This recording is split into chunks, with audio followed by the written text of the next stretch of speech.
Welcome into the Locked On Knicks podcast. I'm Gavin Schall. Today I'm joined by my buddy Ariel Pacheco to answer a couple of big questions. Can the Knicks fix their leaky defense? Do they actually have too much talent at the guard spot? All that and more right now on Locked On Knicks.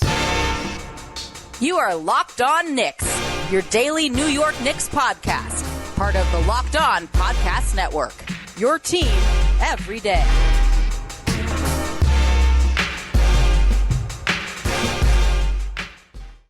You are Locked On Knicks, your daily New York Knicks podcast, and today's episode is brought to you by Game Time. Download the Game Time app, create an account, and use code LOCKEDONNBA for $20 off your first purchase. And I want to thank you for making Locked On Knicks your first listen today and every day, because we're now available on all platforms. So be sure to check us out on YouTube, subscribe, and hit that notifications bell to ensure you never miss an episode. And be sure to do the same on your favorite audio podcast platform of choice. And then if you want to take things a step further, you can subscribe to our Subtext. There's a link in the episode description and get texts from Alex and I before and after every single Knicks game. And you can ask us any questions you have on the New York Knicks. But who's talking to you? I'm Gavin Schall, your favorite play-by-play broadcaster's favorite play-by-play broadcaster. And we are joined by Ariel Pacheco today, a longtime guest on this podcast, always one of my favorites, just a genuinely good dude who knows a ton about basketball and a ton about the Knicks. I'll mention again in just a sec, but you should check out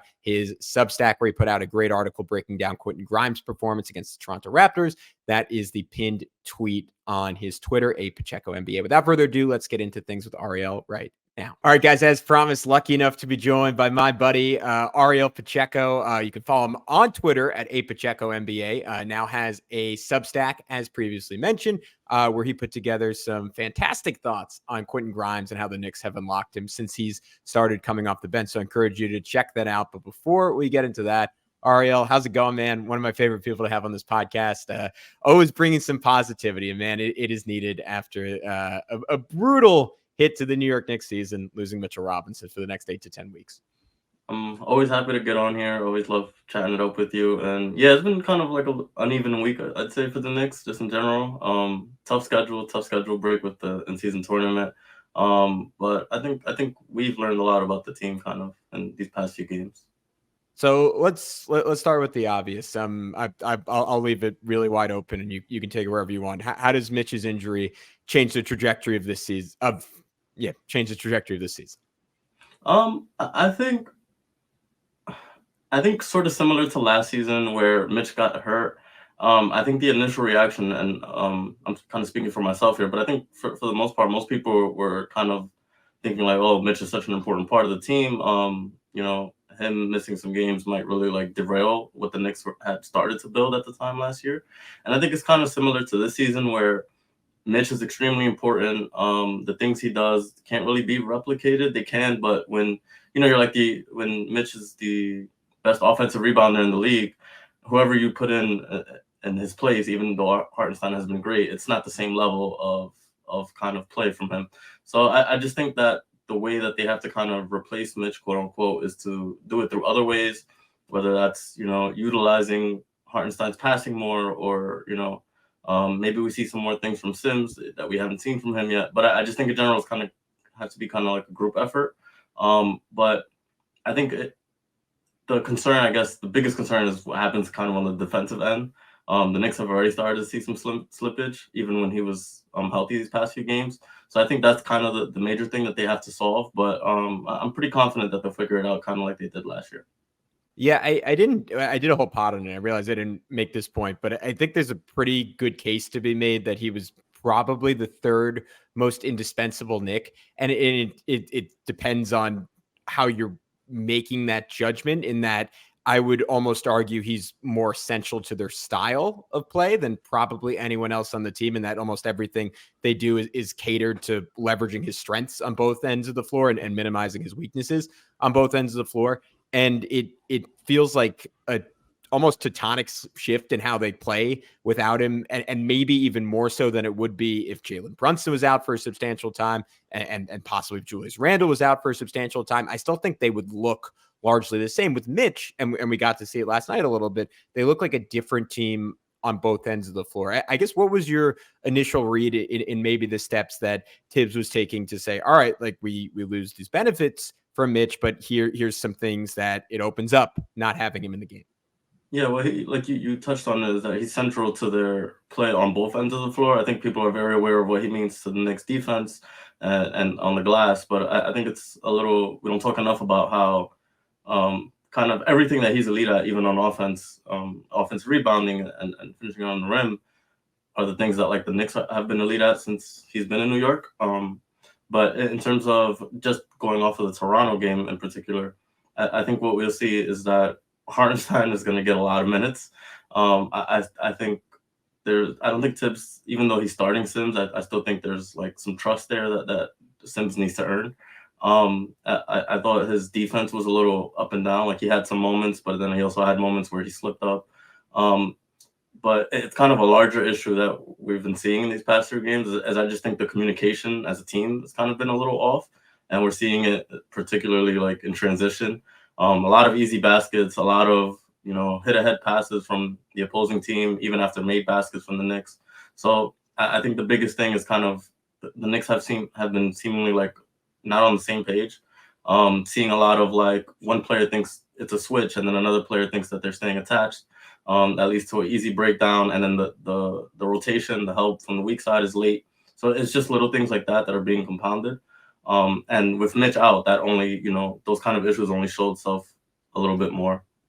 Yeah, I'm in total agreement. I kind of made the exact same point on last night's podcast. I was even talking about similar stuff in the Celtics game. And if we zoom out, I mean, this was a team that was the NBA's, I believe, their best defense over the first 7-8 games of the year. And that's how they kind of sort of survived Julius Randle turning into a piece of human garbage for 8 games, at least in a basketball context. I'm sure he's a great guy. But then from there, they were still top 3 for, I think, about through the 14th or 15th game of the year. They're now all the way down. This was before last night's game. I should have double checked. They're down to 11th in defensive efficiency.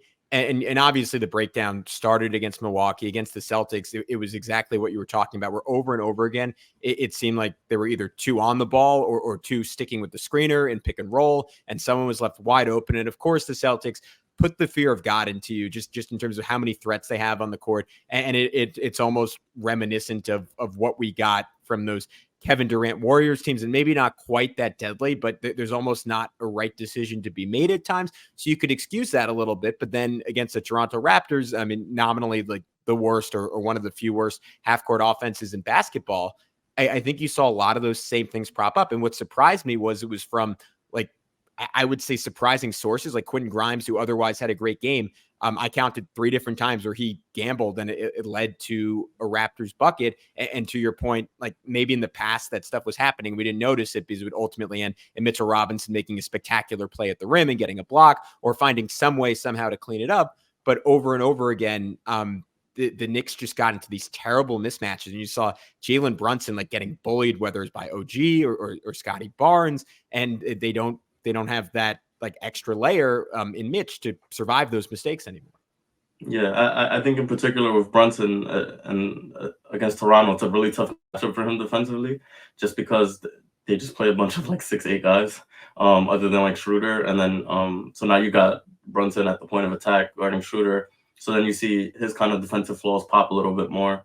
And I think it's also worth mentioning with regard to the Toronto game is that the Knicks also kind of missed Emmanuel Quickly. He didn't play. So I think that Quickly and Robinson are kind of like the 2 kind of defensive captains when they're kind of on the floor, just in terms of like communicating and kind of guiding the defense. They're the 2 that kind of clean up mistakes. So I think without those 2 mistakes that maybe do get cleaned up and maybe you're able to live with or survive with on the floor with those 2, when they're both out, you kind of just see them more, they pop more. Toronto's not a good offensive team. They haven't been all season. But they were able to put up what I think it was 130, which is probably close to their season high. I don't know. I'm just guessing, but it kind of speaks to the fact that how out of sorts the Knicks defense was. Yeah. What do you? How to what extent does this resolve going forward, I guess, is the best way to phrase it. Like, do you think they can play league average defense without Mitchell Robinson? Obviously, last year we saw them play their best defense of the season with Mitchell Robinson out, but that was contingent on starting both Jericho Sims and Isaiah Hartenstein, which in turn turned their offense into just about the worst in the NBA, which it seems like a path that, at least for now, and that it would take something happening to Julius Randle as well. I think that was when both of them were out. For Oh, no, sorry. Those were bench units. But point being, they were playing lineups with both of them. And presumably that's not going to happen again. But do they have enough to play league average defense going forward? Or do you think they really take a tailspin on that end of the floor? All right, guys, we'll be back with Ariel in just a sec to continue discussing what exactly is making the Knicks offense click at such a high level. And maybe if there's even more meat on the bone for them to get even better. But before we do that, I want to remind you, our partners at eBay Motors have teamed up with Locked On Fantasy Basketball host Josh Lloyd to bring you some of the best fantasy picks each week, all season long. Whether you're prepping for a daily draft or scouting the waiver wire, each week we're going to provide you players that are guaranteed to fit on your roster. So let's see who Josh has picked out on this week's eBay's Guaranteed Fit Fantasy Picks of the Week. The guy that Josh picked, I am super duper happy about. It is New York's own and Germany's own Isaiah Hartenstein. He has a fantastic opportunity with Mitchell Robinson out for the next 8 to 10 weeks to help boost your fantasy team. How will he do that exactly? Well, efficient scoring is where it starts. He's still going to take the bulk of his shots around the rim. We got to see in this game against Toronto, as we're going to talk about in just a sec, that he has spectacular pick and roll chemistry with Jalen Brunson that will open up opportunities for him to get layups and dunks. He doesn't normally get playing with the bench unit. He's also going to be able to spray the ball out to the perimeter to pick up a couple of extra assists. And because he's still getting such substantial time with the bench, he'll get some opportunities with the ball and the chance to hit cutters to give you assist numbers you're just not really getting from many centers this side of Nikola Jokic and Alperen Şengün. He's also going to get some blocks. He's going to get a whole bunch of rebounds with Mitchell Robinson out. He is an absolute beast in that capacity. All in all, he's going to stuff the stat sheet. I feel like centers always go underappreciated in fantasy basketball when they're not of the star variety, but in my mind, they are the core to a winning team.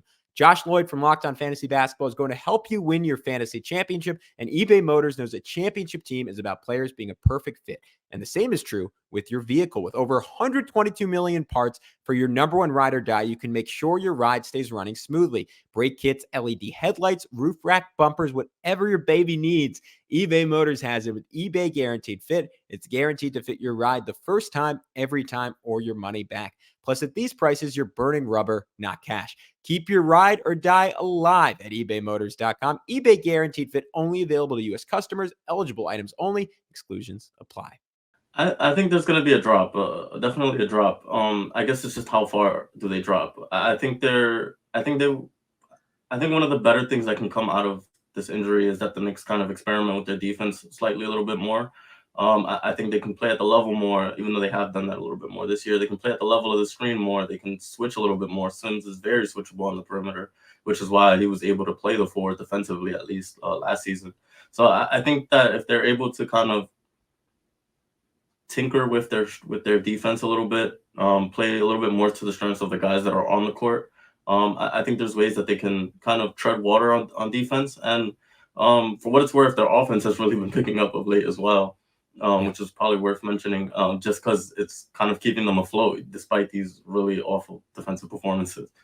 All right, so let's talk about that. Obviously, Quinn Grimes going nuclear the last 2 games has helped quite a bit. Josh Hart, by and large, finding his form over the last 5 or 6 has made a substantial difference. But what do you think, all in all, is clicking for them on the offensive end? Because I think it's notable that they dropped 136.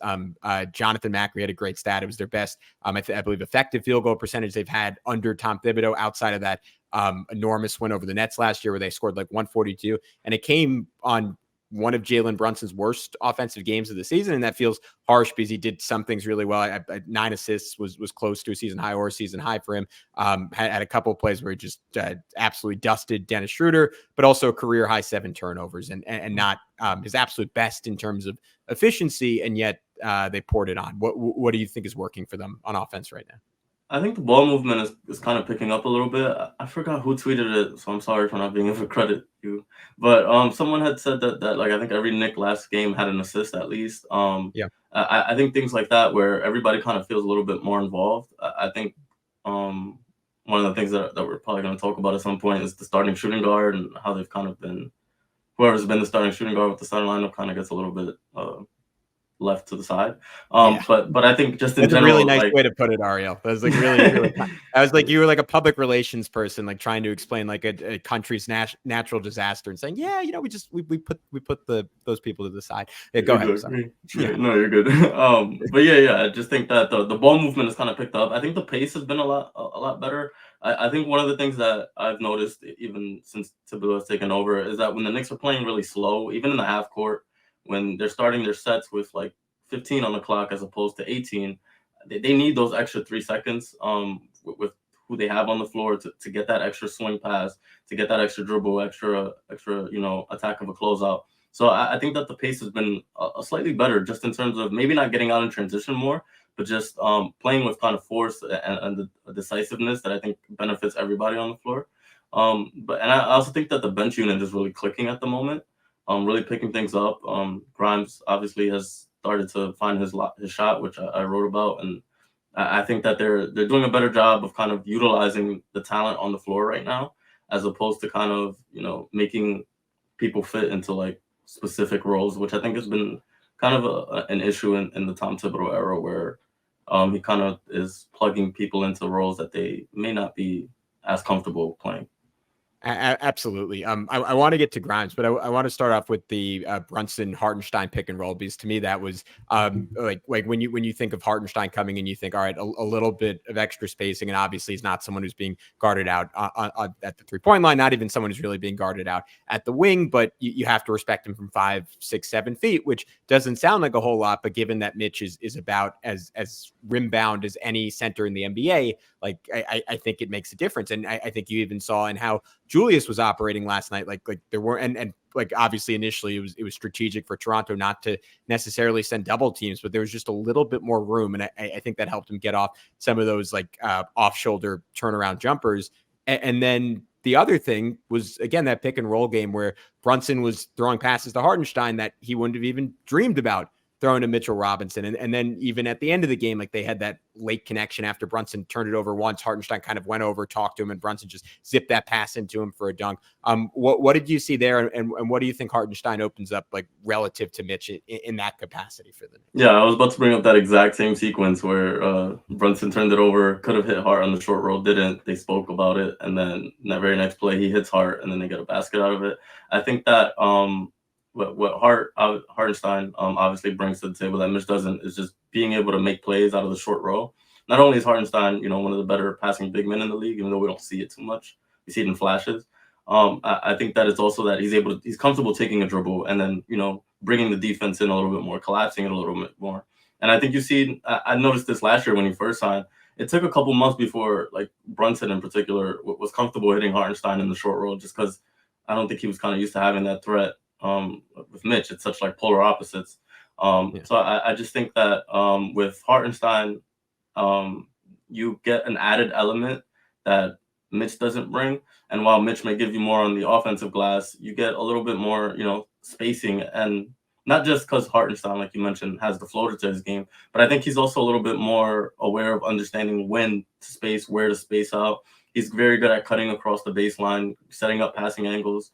You'll see him create a lot of passing angles just with like little subtle cuts. So I think that's one thing. And one thing I want to mention on Sims real fast, just since we might as well. He's very good screen setter. That's one thing that really popped to me in his first in particular. He freed up Brunson for a couple of threes. He got RJ a couple of easy layups. So I think that's another thing that maybe, Sims might not be able to replicate the things that Mitch does, but maybe he brings some value just in terms of like setting screen and freeing other guys open for baskets.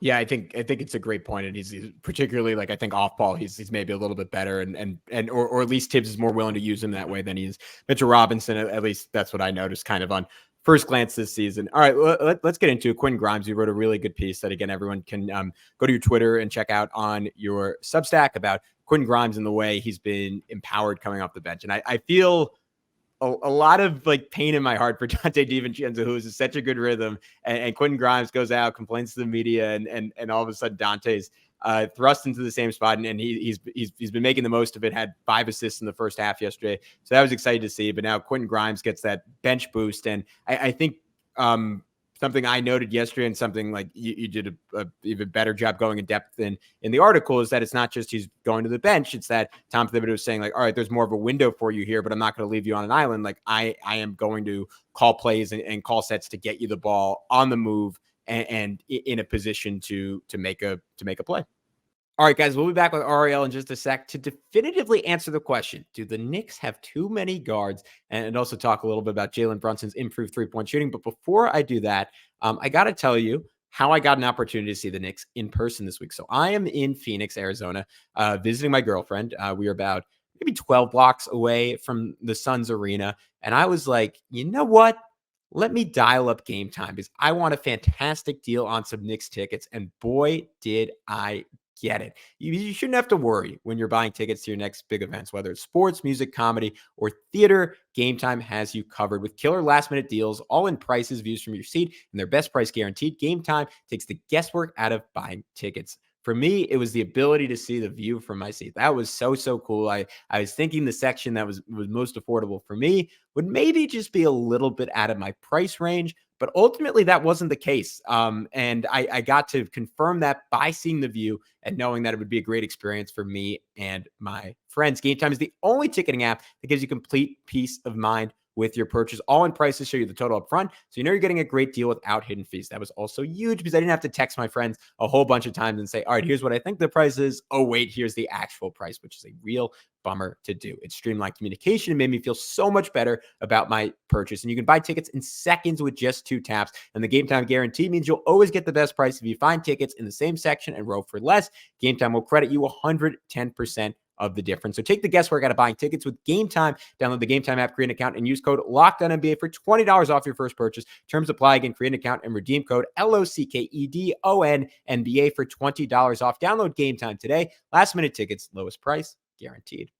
Yeah, the very first possession of the first game, he came off the bench against Boston. It was an immediate play call to free him up for a corner three. They ran a little pin and set for Grimes. He was able to free up, knocks down the shot. Just that kind of, actively seeking him out as a shooter and not just waiting for like Brunson or Randall or RJ or whoever to break down the defense, having a couple swings get to him. He's actually like involved in the play and in the action, which I think is important for a guy who's struggling. And as he's put it in his own words, he couldn't get in a rhythm. He felt like every shot, if he missed it, he would go on the bench. So I just think that involving him in the actual in the play call and him being a focal point of a play is important, because when he's in the starting lineup, we rarely, if ever, saw that. And it's also cool to see him get, reps as even as a ball handler, where it's not like you're not going to run 20 pick and rolls a game for Quentin Grimes. But I think giving him an empty side, pick and roll once a game, and he found Mitch in the short row, and Mitch finished, and then against Boston, and then yesterday he found Hartenstein for a layup as well. And it's very simple reads. It's nothing that is going to blow anybody's mind, but I think that it's important for generating a rhythm. It's not just about getting shots. It's about feeling involved and feeling like when you do touch the ball, it's not just like a window dressing. It's like you're meant to do something with the ball. Yeah, I think those 2 opportunities to hit Mitch and then Hartenstein stood out to me just because he hasn't been used as a passer this entire season. And while he's not super creative in that capacity yet, except maybe around the rim, he's very functional, and it was nice to see him just get the opportunity, and the rim attempts, I think, really get him going. It's kind of a chicken or the egg. Is it calling a play for him to get a 3 and then he feels more confident going to the rim, or he feels more confident going to the rim and then he's like, oh, screw it, I'm gonna just launch from 3. But to me, the lack of conscious was really, really exciting, and the fact that he is hyperactive, cutting and going out in transition, and even when he missed, on that play where he got out on a fast break, went right to the rim, Harden ended up getting the rebound, getting it back to him for 3. I like that his initial instinct was, I'm going to get all the way to the basket. And it's kind of what our buddy Benji always talks about with Julius Randle, where when a player's kind of inert for a long time, it's tough for them to generate their own momentum. But if it's due to a role change or just having plays called for you, finding ways to get guys on the move, to feel the basketball and empower them to say, I want you shooting every time you touch it, you can, his whole like even beyond just like his effectiveness, like his whole energy and mindset and the feel of his game has dramatically shifted in a way that, like, I don't know, Ariel, you watch a ton of basketball. Like, I don't really remember like happening with a player over like a 3, 4, 5 game stretch, like maybe outside of like James Harden when he's tanking his way out of a team and then he gets to go to a new team. But it's rare, right? It's weird. Yeah. It's not something you see like very frequently. To be that sudden of a shift, and then to even go like in the opposite direction, it's like Dante DiVincenzo went from like the opposite a role where he was, the one that was hot and getting it going, and then now he's kind of like his shots have kind of disappeared. But with Grimes, it's just, you said the word empower. I think that's the biggest thing, is that he feels empowered now to go get his shot, go look for his shot. I don't think he's like looking over his shoulder like, oh, I have to hit this one. And that's the biggest thing. I think when players are struggling, especially young players, which we've kind of seen with RJ, we've seen it with IQ these past few years, even with Mitch, who had his own struggles. It's just, you got to give them some time to kind of find themselves. I think sometimes they can it's a long season. You can get kind of lost in the shuffle at times, especially for a young guy. So it's good to see him kind of get out of the funk. And if he is ever reinserted to the starting lineup, I think it's important that he still keeps that kind of mentality of like, they need me to shoot. They want me to shoot. I need to be aggressive. I can't just like kind of hide in the corner. I have to be involved in the play. I think where I'm left after all this, and especially like we can talk about this more in depth, but with what Josh Hart has done the last few games or so, and to me, obviously he had a lot of success a few games before that with Emmanuel Quickley, but I think part of what Hart did was empowered by Quickley being out and him getting more time with the ball and feeling the basketball. And we always talk about like how the ball is energy. I mean, you've heard every like successful coach since like the 70s or 80s, like throw that quote or some version of it out there at some time or space in their career. And I can't help but think what we were talking about before the season, what we've talked about now throughout the season, like if the Knicks still just have one too many guys at that guard spot, and inevitably there's going to be a casualty. And it's sometimes it's hard for me to tell like what the balance is there between blaming like the guys who have the ball most often in their hands in the starting lineup, whether that's Jalen Brunson, Julius Randle, or RJ Barrett, and saying like, all right, like maybe they each need to take 2 or 3 less shots per game. And how much of that is just the fact that there's not a lot of minutes to go around. And like in a perfect world, you would say Dante DiVincenzo is starting, but like we're going to ensure like he gets a 5-minute stretch with the bench unit every single game. We're going to ensure Emmanuel Quickley like gets to run the bench unit. We're going to ensure Quentin Grimes gets an opportunity to lead the bench unit. With all 3 of them, like there just isn't that window. And I'm wondering if there's like, is there something Tibbs can do about that? Or is it just sort of the reality of the Knicks situation that unless they trade one of these guys, and maybe there should be more of an urgency to trade one of these 3 guys, you're not going to get the best out of all 3 at the same time? Yeah, I don't think they need to trade anyone right now. I think depth is always a good problem to have. I think there's no such thing as having too many good players. I think the biggest issue, and it's something that like I've been trying to kind of formulate my thoughts on for a while, is just that the structure of Tibbs's like substitution pattern is kind of a big issue, just in terms of getting guys to play in different lineups. The biggest issue with DiVincenzo now starting, and then Grimes when he was starting, is that spot in the rotation never plays with the bench. They're kind of locked into just always playing with the 3 high usage starters, which is Brunson, RJ, and Randle, which really limits what they're able to do on offense. They're less involved, and they're more, like I said earlier, put off to the side. I think that the starting of the first and the third quarters, where the starters play like the first 8 or 9 minutes consecutively, I think it really limits the kind of lineup flexibility that Tibbs is able to put out there. And that's why the fourth quarter minutes are always a little bit weird, because we saw it last night with Hartenstein, where he's coming off the bench and he's coming in with like 4 or 3 minutes left in the third. And if he's playing well, you don't want to take him out. And he has to kind of play like this like 15-minute shift to close out the game, as opposed to if Sims subs out with like 6 minutes left in the quarter, you can have Hartenstein finish that quarter, give Sims like 2-3 minutes to start the fourth, and then let Hartenstein run out. It just really, it's a limiting factor that I think was an issue last year, but I think we're seeing it now more than ever. And with the frustrations of Hart and Grimes about being in rhythm, I think it's kind of important now more than ever that that the staggering is a lot more looser, so that guys are able to, so that Tibbs is able to get what he needs from, like a Quickly or a Grimes with the starters, but then simultaneously giving Grimes and Quickly and DiVincenzo opportunity to kind of like play free with the bench unit. So I just think it's a tricky balance, and it's a lot easier when you're not the one actually coaching. But I think it's a big issue though. I think it's a great point, because I don't remember the exact lineups, but I thought it was fun getting to see Brunson like play with the bench unit a little bit last night. And obviously that was a product of Quickly being out and Deuce only playing about 10 minutes. Like Brunson inevitably got some of that time, and we'll see. Like I guess we have no idea how long Quickly's going to be out, but if he is out for a couple of games, like how sustainable it is Brunson playing that kind of minute load and having that kind of workload, especially on an ankle that might not be quite 100%. But I thought, like, I loved having like the mixed groups out there and getting some time with like Brunson, Grimes, Hart, and Randall, because to me, it's just one too many ball dominant players when RJ's out there as well. And you can, there are a number of different iterations that, like, we got like right at the start of the fourth quarter, like it was kind of RJ's turn to lead the way, and he got 3 straight like huge buckets. And it's kind of crazy. Like I haven't seen, like, in all the recap coverage I read of last night's game, like almost no one's talking about RJ, who had 27 points fairly efficiently, like rebounded from like a really poor start shooting the basketball in that game. And it just, it's a window to unlock different aspects of different players' games.